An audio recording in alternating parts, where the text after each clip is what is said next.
चलिए, आज एक ऐसे कमाल के आइडिया की बात करते हैं जहां खेती और भविष्य की टेक्नोलॉजी एक साथ मिलती है। ये है एग्रीवोल्टाइक्स की दुनिया। हमारे सामने एक बहुत बड़ा सवाल है। जमीन तो उतनी ही है, पर हमारी ज़रूरतें लगातार बढ़ रही हैं। तो सवाल यह है कि हम इस जमीन का इस्तेमाल कैसे करें। सोचकर देखिए, एक तरफ तो हमें इतनी फसल उगानी है कि 8 अरब लोगों का पेट भर सके, और दूसरी तरफ इसी धरती को बचाने के लिए हमें क्लीन एनर्जी चाहिए, और उसके लिए भी तो जमीन ही चाहिए, है ना?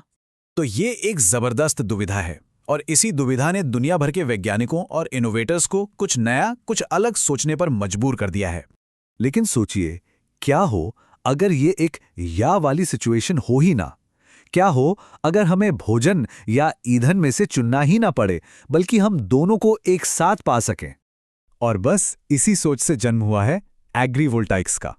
नाम थोड़ा मुश्किल लग सकता है, पर आइडिया बहुत सीधा है।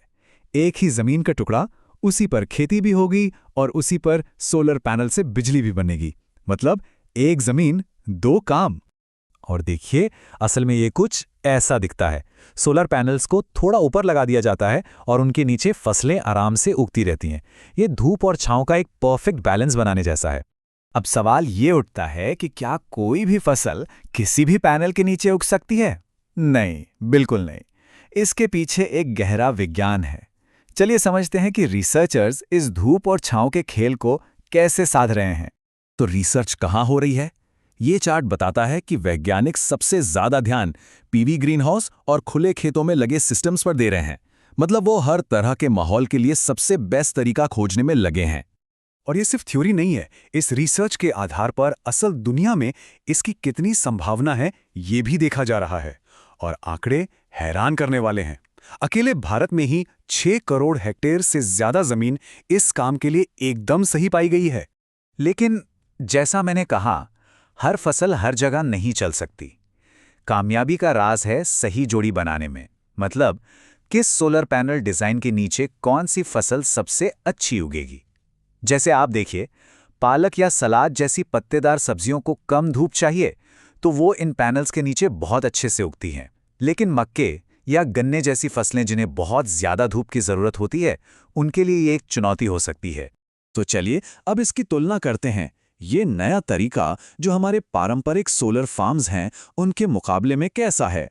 देखिए, यहां एक सीधा सा लेन देन है। एग्रीवोल्टाइक्स में आप एक ही जमीन से 2 फायदे लेते हैं, फसल भी और बिजली भी। जमीन में नमी बनी रहती है, किसानों की आमदनी बढ़ती है।